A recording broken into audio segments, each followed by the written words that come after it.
Bonjour à toutes et à tous, bienvenue si vous nous rejoignez. Nous allons pouvoir suivre en direct la messe présidée par le pape François à Caserte, qui se situe au nord de Naples, dans la région de Campanie.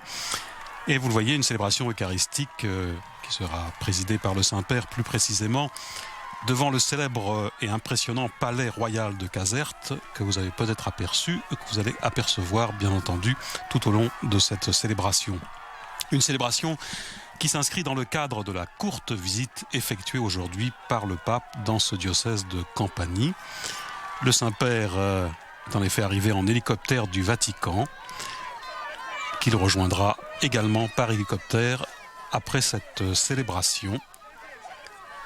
Le pape devait rencontrer tout d'abord quelques 70 prêtres du diocèse à l'intérieur du palais, mais le mauvais temps l'a conduit à retarder son arrivée. Alors peut-être les saluera-t-il après la célébration. Et le voici donc à présent sur la place où il va donc célébrer la messe sur le podium dans un instant. Non, sans avoir préalablement salué les milliers, les dizaines et centaines de milliers, puisque 300 000 personnes sont attendues ici aujourd'hui, de cette foule innombrable qui l'acclame.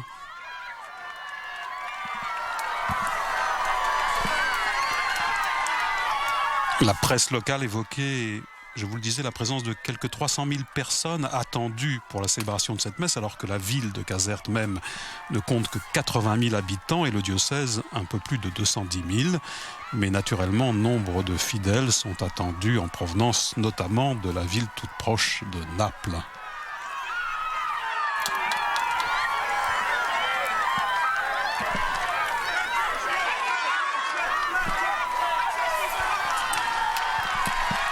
Le pape François va présider cette célébration eucharistique devant ce palais, la Reggia di Caserta, à l'occasion de la fête liturgique de la mère de la Vierge Marie, Sainte Anne, patronne de cette ville de Caserte. Ce samedi où l'Église fait donc mémoire de Sainte Anne et Saint Joachim, les parents de la très sainte Vierge Marie.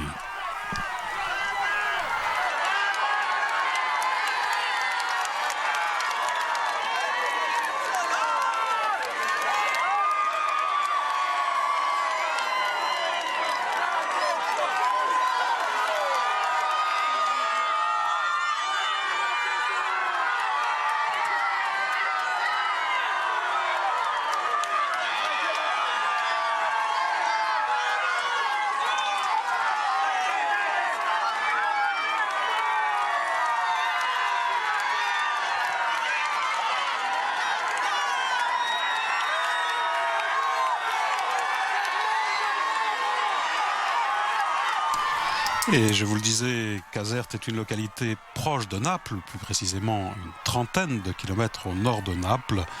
Et après Lampedusa, Assise, Cagliari et plus récemment encore la Calabre et enfin le 5 juillet dernier la visite du pape dans le Molise, eh bien c'est dans ce petit diocèse de la Campanie que le pape se rend donc aujourd'hui à la rencontre de la communauté catholique locale. Il s'agit donc à présent en quelque sorte de son sixième voyage pastoral en Italie. Et en outre, comme les autres régions visitées récemment par le Saint-Père, eh bien cette partie de l'Italie était aussi marquée par un fort taux de chômage, j'y arrive, d'immigration et bien sûr d'une présence mafieuse à travers la Camorra. À ce sujet, précisons que c'est une fois de plus donc dans une terre meurtrie que le pape rend visite aujourd'hui à ses fidèles, une terre meurtrie au sens figuré, mais aussi au sens propre, puisqu'en effet, cette région a été le théâtre d'une catastrophe écologique majeure, des détritus et des déchets toxiques déchargés massivement ici depuis au moins 2 décennies, qui ont transformé une des terres donc les plus fertiles de la péninsule italienne en une terre stérile, génératrice de maladies, des déchets incinérés ou enfouis dans des décharges illégales, en provoquant la pollution de l'air et des sols d'une très grande gravité, une pollution qui a créé des problèmes très graves, non seulement pour la santé des habitants, mais aussi pour la salubrité des productions agroalimentaires, et tout ceci sous la conduite et au bénéfice principalement de la mafia, la Camorra, avec des complicités malheureusement de tous bords. La compagnie, autrefois appelée Terre de Bonheur, de Félicité, eh bien, a été rebaptisée depuis Terre des Feux. Depuis 2012, on sait que Naples fait appel au service d'une société néerlandaise pour le retraitement de milliers de tonnes de déchets qui s'en vont vers Rotterdam.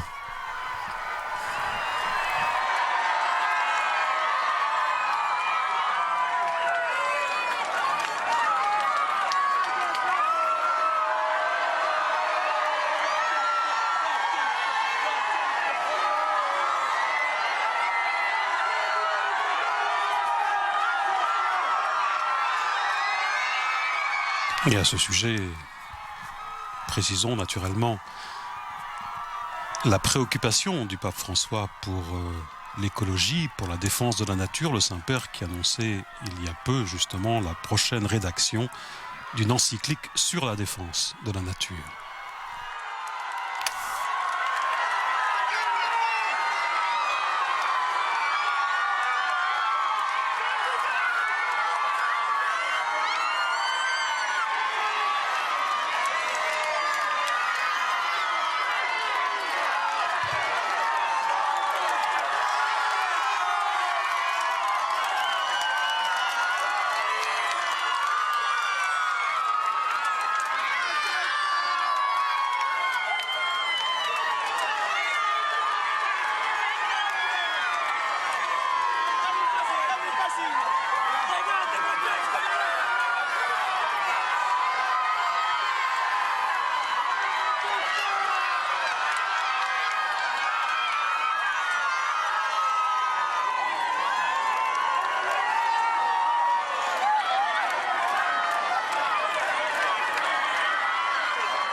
Concernant cette activité mafieuse en ces terres de Campanie, cette région italienne, je confie la parole à notre traducteur Flavio Esposito, qui est napolitain d'origine, si je crois, sans me tromper.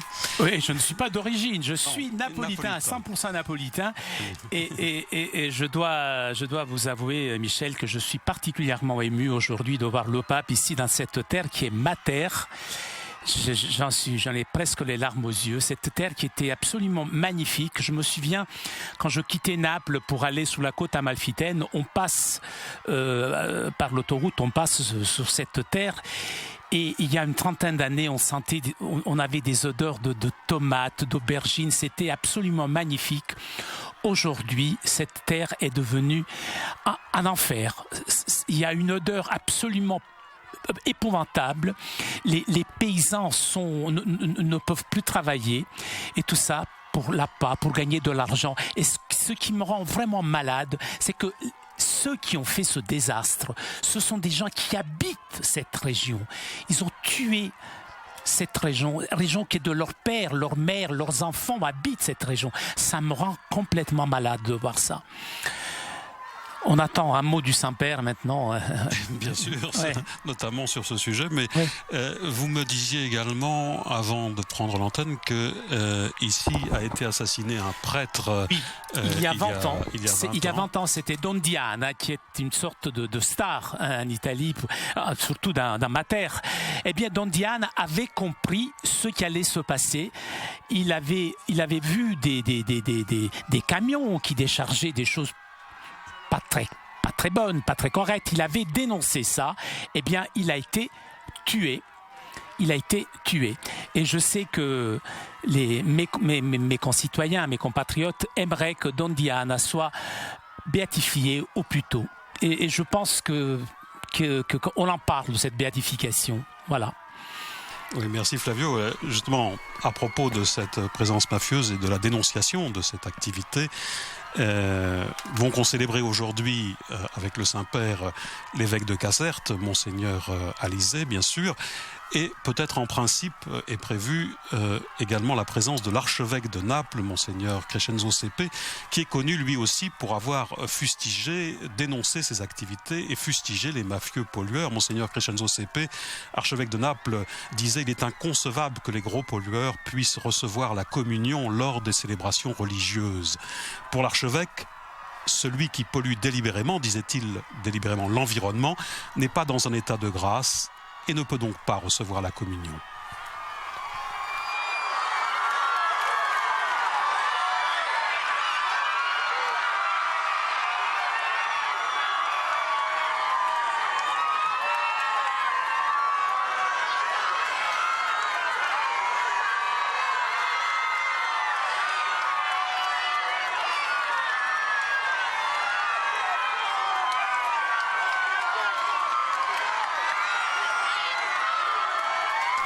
Et toujours Monseigneur Sepe disait également: les gens ont besoin d'entendre la vérité sur ce qui s'est passé. Il est temps de s'unir contre cet empoisonnement de la terre.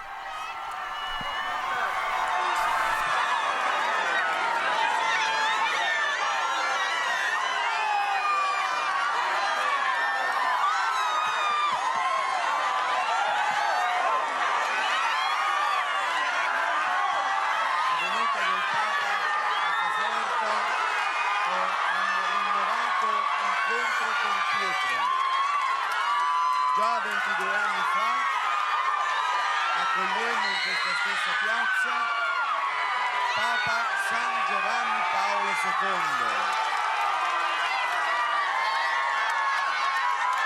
La messe.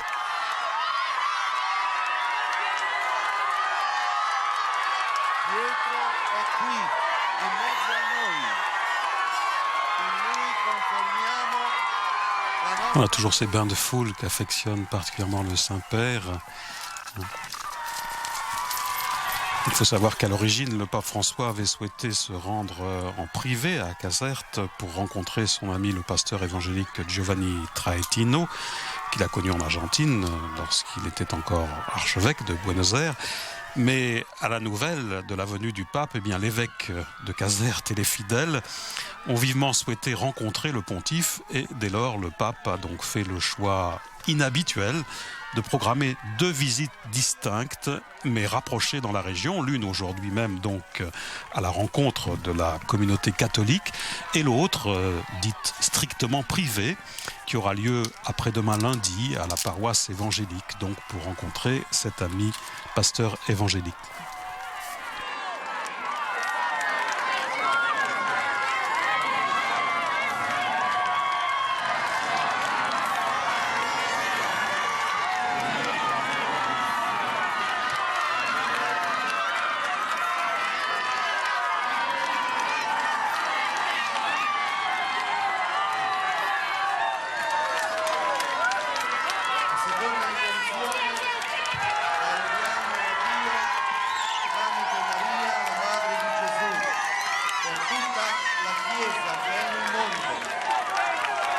Et sont attendus également pour prendre part à cette célébration quelques 160 personnes handicapées. Et au pied du podium, l'actuel chef de la maison royale, son Altesse royale le prince Charles de Bourbon des Deux Siciles, avec son épouse, la princesse Camilla de Bourbon.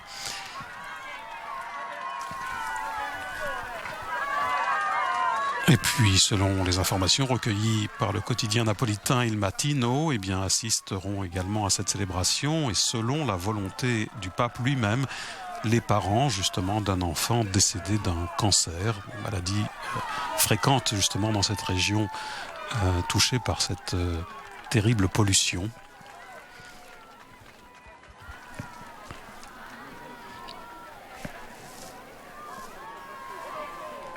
En principe, prévu également la présence d'une importante communauté sénégalaise de Caserte, à la tête de laquelle l'imam Youssou Niang, qui s'exprime ainsi quant à cette rencontre. Nous sommes ici, dit-il, pour souhaiter la bienvenue au pape François, témoin du dialogue entre toutes les religions. Le pape, poursuit l'imam, a toujours été ouvert au dialogue. Aussi, nous les musulmans, nous désirons que le dialogue avec les autres religions soit constant.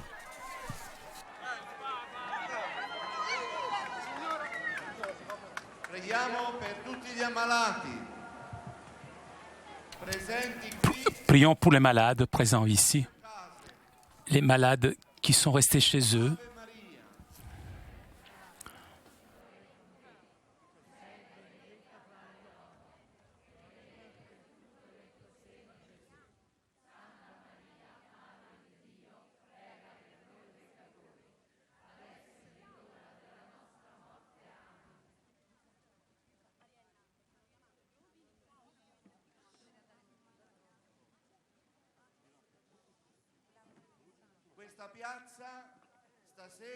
Cette place, ce soir, se montrera être une église vivante, vive. Vous avez la tâche de participer activement à la liturgie, pas en tant que spectateur. Participer activement, cela veut dire écouter la parole, participer au chant, prendre l'Eucharistie. Nous donnerons au pape notre foi qui devient prière, qui devient chant. Maintenant, l'Assemblée chante en chant commun à toute l'Église de la Campanie et d'Italie. Reste avec nous, Seigneur, le soir.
Ai nostri fratelli ti porteremo lungo le strade, non canti la corale.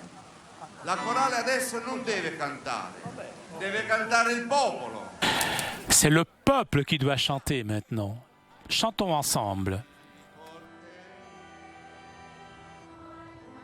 Più voce. E che presentiamo al Santo Padre? Forza.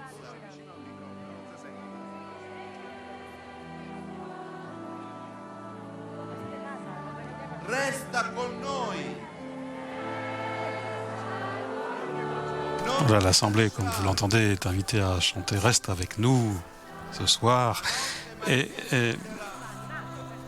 manifestement, le Saint-Père a décidé de rencontrer tout de même, malgré son retard, les prêtres à l'intérieur du palais avant la célébration eucharistique prévue donc sur cette place, Charles III, et face à ce palais royal de Caserte. Et donc l'Assemblée est invitée à chanter et à prier en attendant le retour du Saint-Père pour la célébration eucharistique.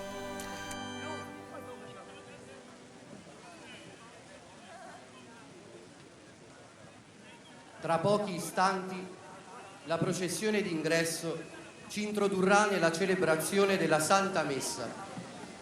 Siamo tutti invitati a partecipare con fede e raccoglimento, evitando di innalzare cartelli e sventolare bandiere.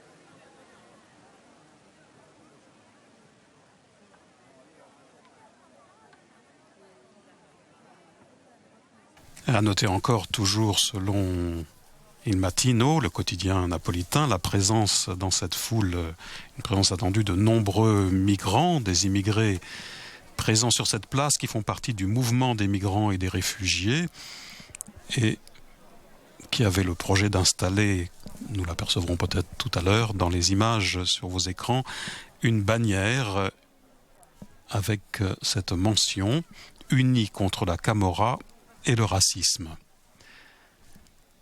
Et nous devrions également apercevoir des drapeaux, bien sûr, de l'Argentine, mais aussi de l'Ukraine, une communauté importante à Caserta, avec donc les drapeaux de leurs nations respectives, et avec le projet de lâcher des colombes au passage du Saint-Père en signe de paix.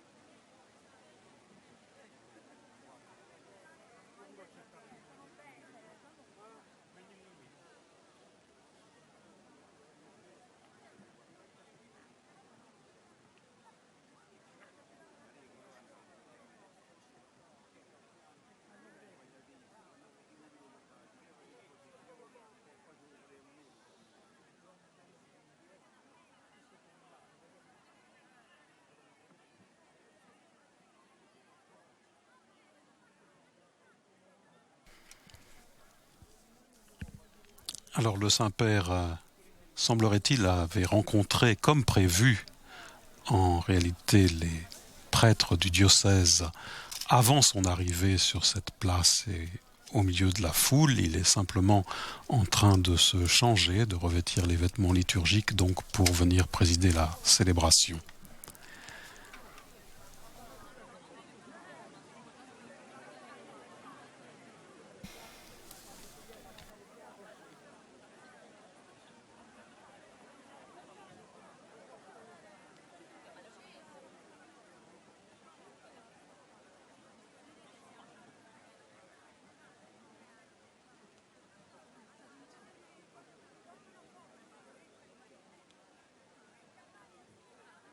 Et vous voyez sur vos images, donc, vous avez vu ce palais royal de Caserte.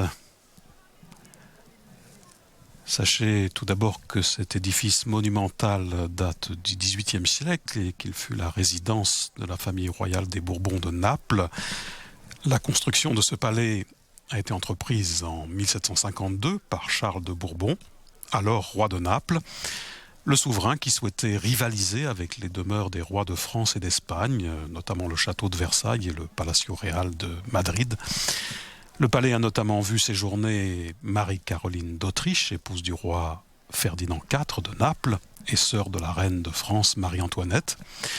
Et c'est de ce mariage et à Caserte qu'est née Marie-Amélie, qui épousa le futur Louis-Philippe, dernier roi à avoir régné sur la France.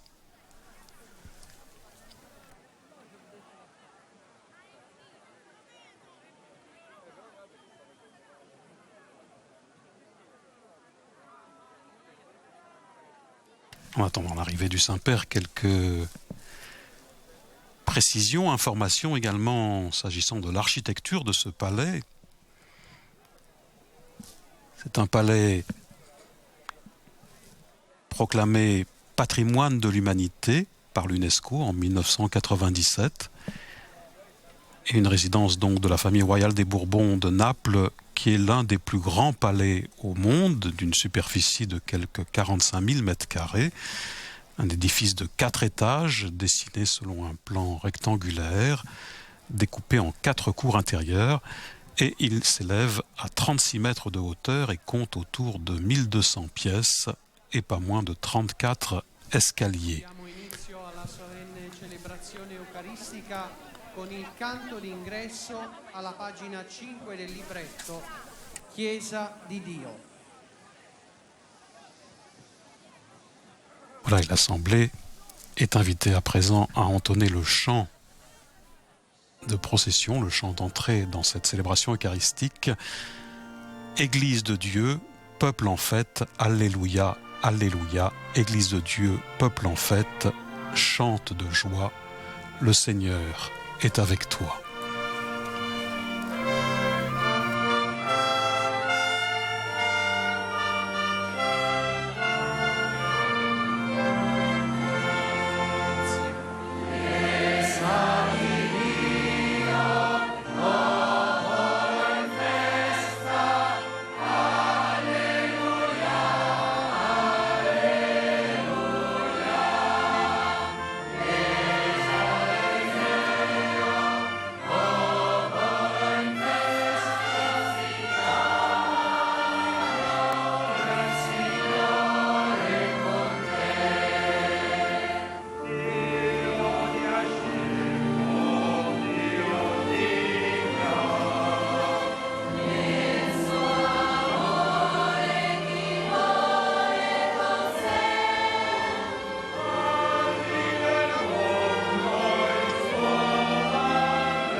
Preparatevi Kyrie e Gloria.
Le Dieu de l'espérance qui nous remplit de joie dans la foi, par la puissance du Saint-Esprit, soit avec vous.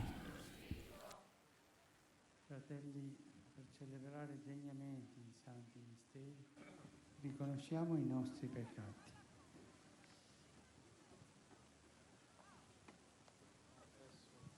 A Dio Onnipotente, a voi fratelli, che ho molto peccato, di pensieri, parole, opere, omissioni, per mia colpa, mia grandissima colpa, e supplico la Beata sempre Vergine Maria, gli angeli santi e voi fratelli, di pregare per me, Signore Dio nostro.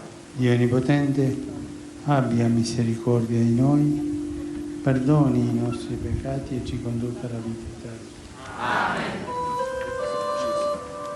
Kyrie, Kyrie, eleison.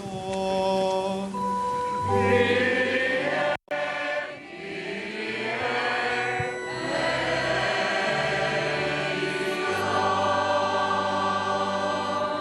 Christe, Christe, eleison.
Grazie per la tua gloria immensa, Signore Dio, Re del cielo, Dio Padre onnipotente.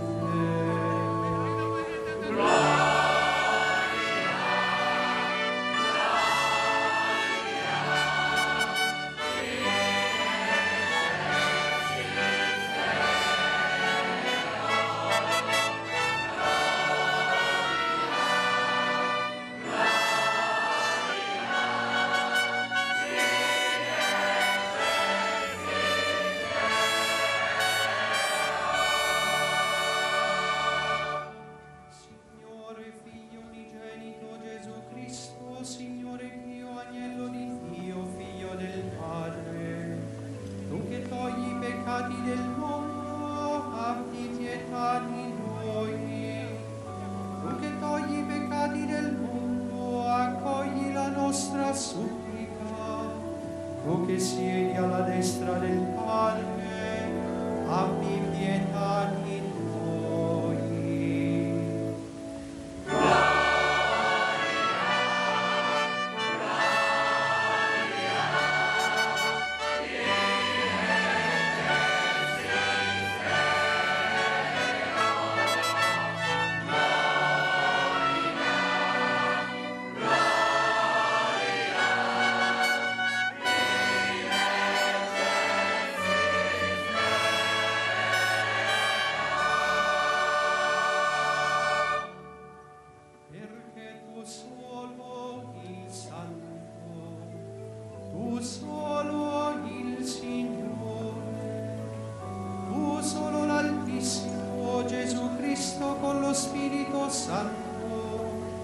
Nella gloria di Dio Padre.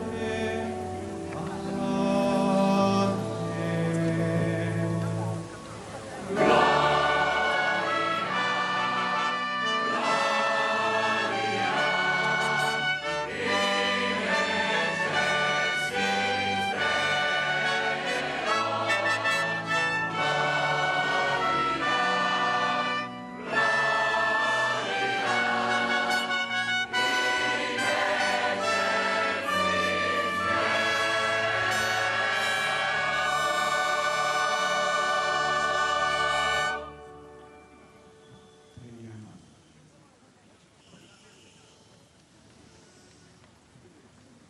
Oh Dio, nostra forza e nostra speranza, senza di te nulla è. Dieu, notre force, notre espérance, sans toi rien n'existe de valable, de saint. Donne sur nous ta miséricorde, afin que, soutenus et guidés par toi, nous utilisions sagement les biens terrestres dans la recherche des biens éternels. Per tutti i secoli dei secoli. Amen.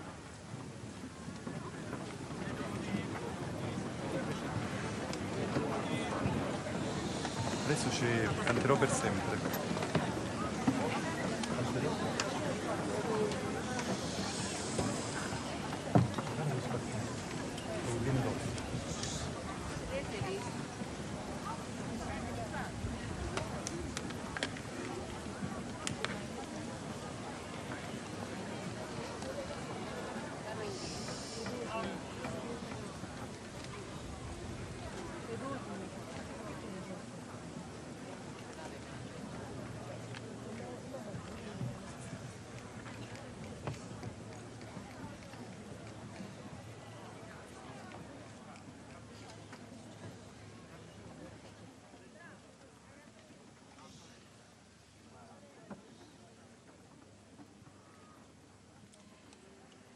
Et nous entrons dans la liturgie de la parole avec les paroles bien sûr de cette messe du 17e dimanche du temps ordinaire. Du premier livre des rois, à Gabaon, pendant la nuit, le Seigneur apparut en songe à Salomon. Il lui dit : demande-moi ce que tu veux et je te le donnerai. Salomon répondit : Seigneur, mon Dieu, c'est toi qui m'as fait roi à la place de David, mon père. Or, je suis un tout jeune homme, incapable de se diriger. Et me voilà au centre du peuple que tu as élu. C'est un peuple nombreux, si nombreux qu'on ne peut ni l'évaluer, ni le compter. Donne à ton serviteur un cœur attentif pour qu'il sache gouverner ton peuple et discerner le bien et le mal. Comment, sans cela, gouverner ton peuple qui est si important? Cette demande de Salomon plut au Seigneur, qui lui dit : puisque c'est cela que tu as demandé, et non pas de longs jours, ni la richesse, ni la mort de tes ennemis, mais puisque tu as demandé le discernement, l'art d'être attentif et de gouverner, je fais ce que tu as demandé.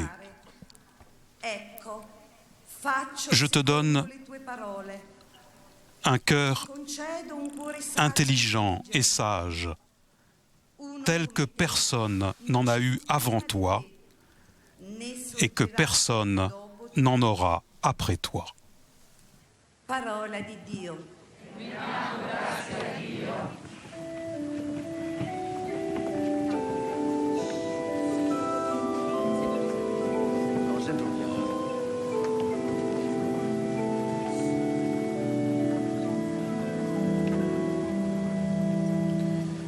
Canterò per sempre l'amore del Signore.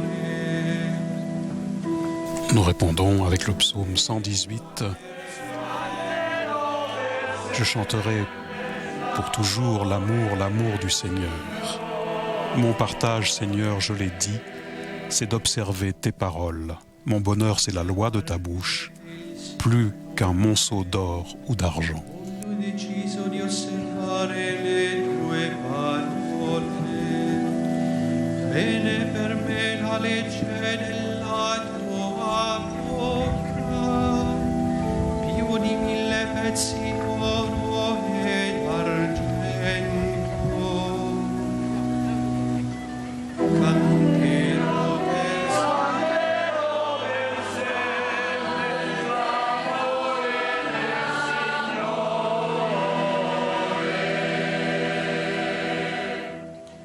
Il tuo amore sia la mia consolazione, secondo la promessa fatta al tuo servo.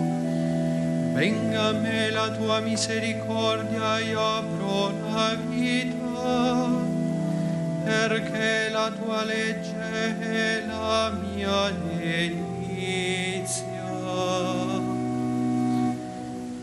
Canterò per sempre l'amore del Signore.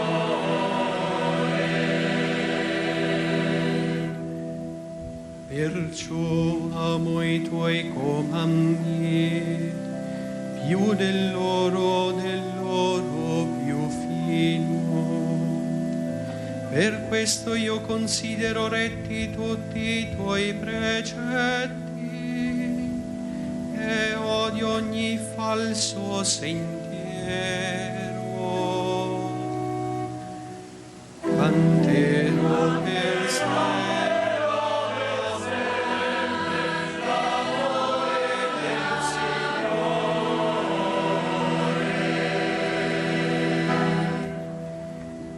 Meravigliosi sono i tuoi insegnamenti, per questo li custodisco.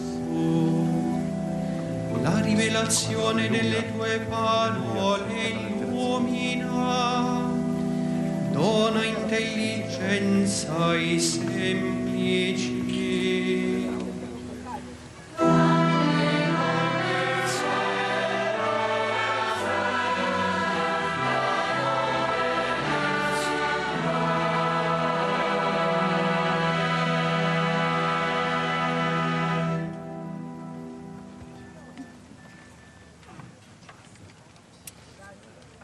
Dalla lettera di San Paolo Apostolo ai Romani. Fratelli, De la lettre aux Romains. noi sappiamo che tutti Frères, nous le savons, per quelli quand les hommes aiment Dieu, lui-même che sono stati fait tout contribuer à leur bien, il suo disegno, puisqu'ils sont appelés poiché selon le dessein de son amour. li ha anche predestinati Ceux qu'il connaissait par avance, il les a aussi destinés à être l'image de son Fils, pour faire de ce Fils l'aîné d'une multitude de frères. quelli poi che ha predestinato, Ceux qu'il destinait à cette ressemblance, quelli il les a aussi appelés. li ha anche giustificati, Ceux qu'il a appelés, il en a fait des justes, et ceux qu'il a justifiés, anche il leur a donné sa gloire. parola di Dio.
Il Signore sia con voi.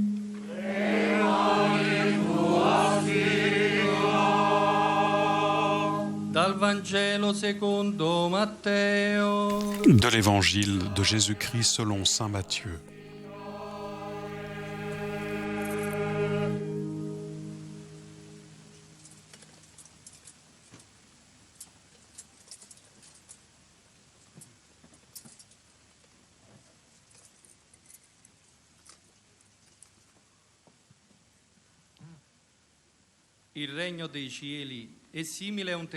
Jésus disait à la foule ces paraboles. Le royaume des cieux est comparable à un trésor caché dans un champ. L'homme qui l'a découvert le cache de nouveau. Dans sa joie, il va vendre tout ce qu'il possède et il achète ce champ.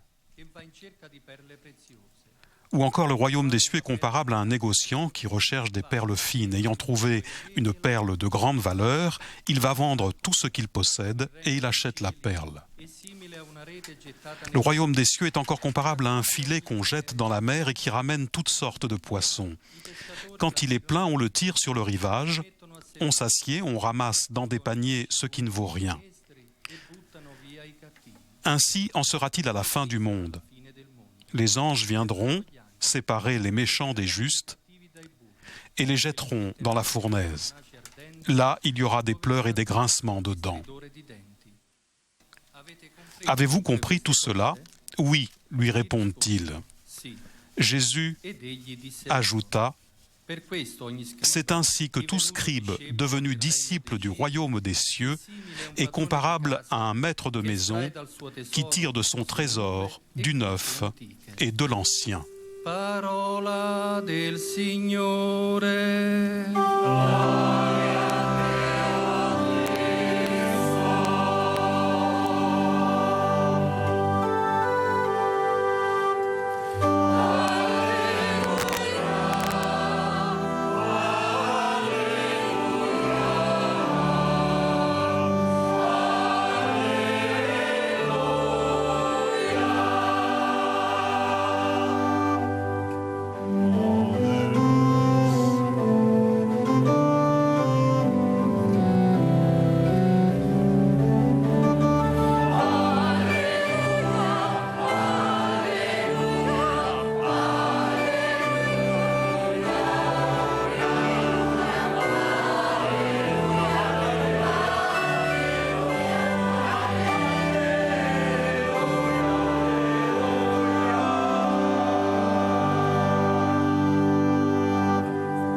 Mario, o dove resti casando? Sempre vicino all'olio.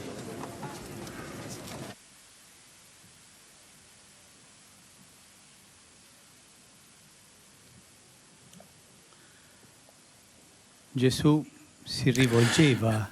Jésus s'adressait à ses auditeurs avec des mots simples, des mots que tout le monde pouvait comprendre. Ce soir aussi, nous l'avons entendu, il nous parle par des paraboles qui font référence à la vie quotidienne des gens de cette époque. Les similitudes du trésor caché dans le champ et de la perle d'une grande valeur voient comme protagonistes un pauvre agriculteur et un négociant, un riche négociant. Le négociant, depuis toujours, recherche un objet de valeur qui puisse satisfaire sa soif de beauté et il se promène dans le monde sans relâche, dans l'espoir de trouver ce qu'il cherche. L'autre, le paysan, n'a jamais quitté son champ et il fait le travail de toujours avec les mêmes gestes quotidiens. Pourtant, pour les deux, l'issue finale est la même, la découverte de quelque chose de précieux. Pour l'un, un trésor, pour l'autre, une perle d'une très grande valeur. Les deux sont unis aussi par un même sentiment. La surprise, l'étonnement et la joie d'avoir trouvé satisfait tous leurs désirs. Et finalement, les deux n'hésitent pas à tout vendre pour acquérir le trésor qu'ils ont trouvé. Avec ces deux paraboles, Jésus nous enseigne ce qu'est le royaume des cieux, comment on peut le trouver et qu'est-ce qu'on doit faire pour le posséder. Qu'est-ce que c'est que le royaume des cieux? Jésus,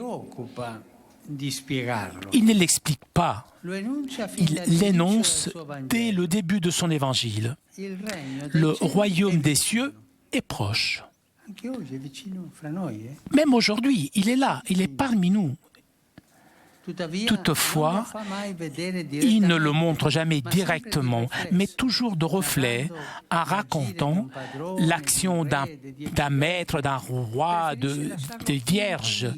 Il préfère le laisser comprendre avec des paraboles, des similitudes, en manifestant surtout les effets.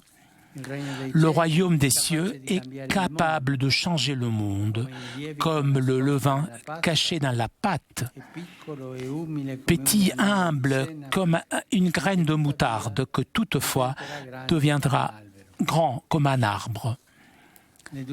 Les deux paraboles sur lesquelles nous voulons réfléchir nous font comprendre que le royaume de Dieu est présent dans la personne même de Jésus.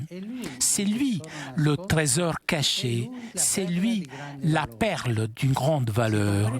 Et l'on comprend la joie du paysan et du marchand. Ils ont trouvé.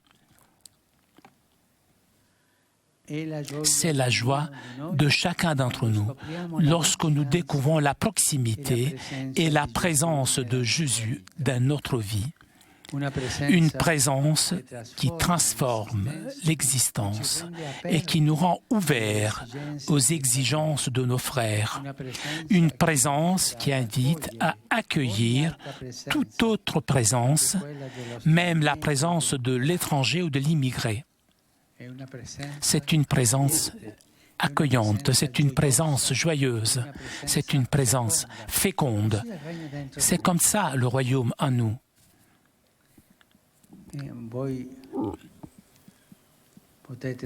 Vous pouvez poser la question, mais Père, comment on trouve le royaume de Dieu? Chacun d'entre nous a un parcours qui lui est propre, particulier. Chacun d'entre nous a son chemin dans sa vie. Pour certains, la rencontre avec Jésus est entendue, voulue, cherchée pendant longtemps, comme cela nous est montré dans la parabole du marchand qui se promène dans le monde pour trouver quelque chose. Pour d'autres, arrive à l'improviste, presque par hasard, comme dans la parabole du paysan. Cela nous rappelle que Dieu se laisse rencontrer de toute façon, puisque c'est lui le premier qui veut nous rencontrer et le premier essaye de nous rencontrer. Il est venu pour être l'Emmanuel, le Dieu avec nous. Et Jésus, il est parmi nous, il est ici, même aujourd'hui. Lorsque vous êtes réunis à mon nom, je suis parmi vous. Le Seigneur est ici, il est avec nous, parmi nous.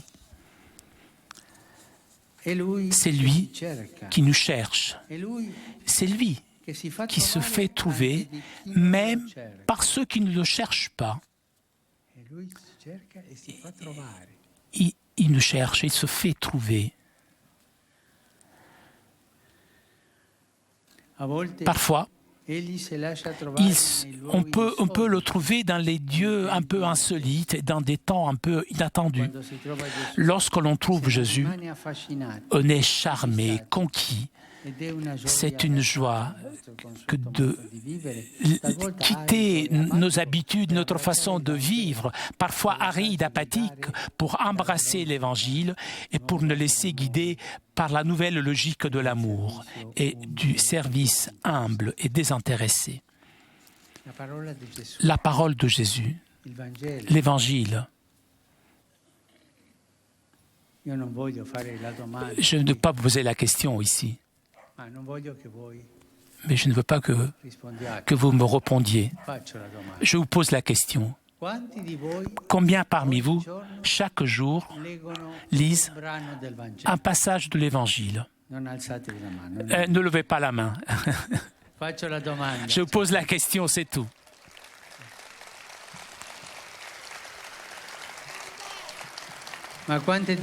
Combien parmi vous, peut-être, se dépêchent pour faire leur travail, pour regarder la télé le soir, le feuilleton. Il faut avoir l'Évangile entre ses mains, dans le tiroir, avoir son évangile dans son sac, dans la poche, et l'ouvrir un instant et lire la parole de Jésus. Le royaume de Dieu vient. Le contact avec la parole de Jésus, c'est ce qui nous rend proches du royaume de Dieu. Réfléchissez bien. Un petit évangile, toujours entrevement, on l'ouvre et on lit un passage. Et Jésus est là. Qu'est-ce qu'on doit faire pour posséder, pour avoir le royaume de Dieu? Sur ce point, Jésus est explicite. L'enthousiasme ne suffit pas, la joie de la découverte. Il faut placer avant la perle précieuse du royaume à tout autre bien terrestre. Il faut mettre Dieu à la première place dans notre vie, le préférer à tout. Donner la primauté à Dieu, cela veut dire avoir le courage de dire non au mal, non à la violence, non aux abus, pour vivre une vie de service envers les autres au profit de la légalité et du bien commun. Lorsqu'une personne découvre Dieu, le véritable trésor, il quitte un style de vie égoïste et il essaye de partager avec les autres la charité qui vient de Dieu. Celui qui devient ami de Dieu aime ses frères, s'engage à sauvegarder leur vie, leur santé, même en respectant l'environnement et la nature. Je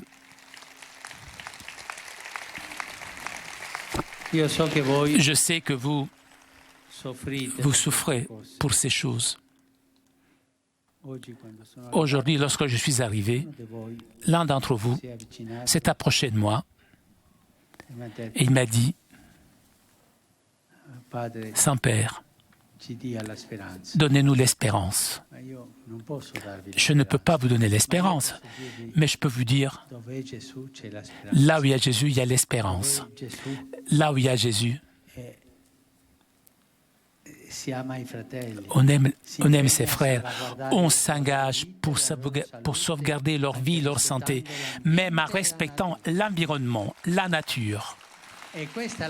Voilà l'espérance qui ne déçoit jamais, celle que Jésus nous donne. Il est important dans votre belle terre qui demande d'être sauvegardée, préservée. Il demande d'avoir du courage de dire non à toute forme de corruption et illégalité.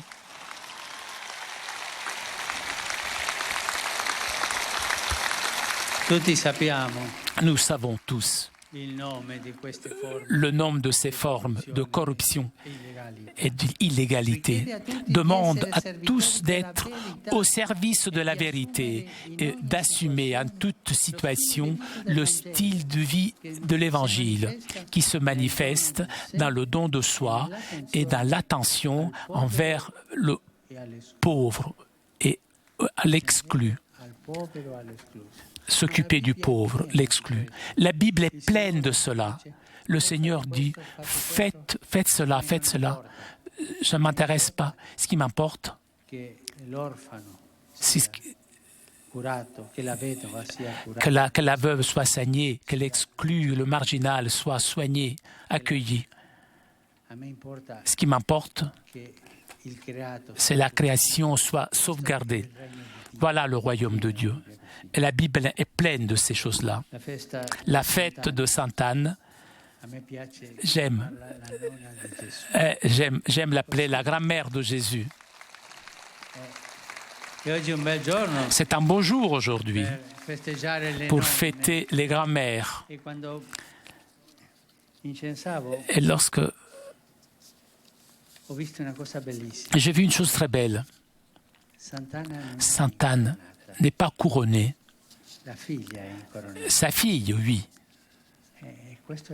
C'est beau cela. Sainte Anne est la femme qui a préparé sa fille pour devenir reine, pour devenir la reine des cieux et de la terre.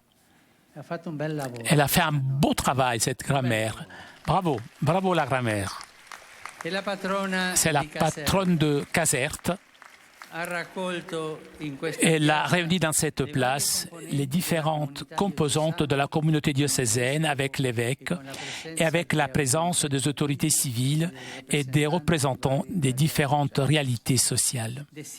Je voudrais vous encourager, vous tous, à vivre la fête de la patronne,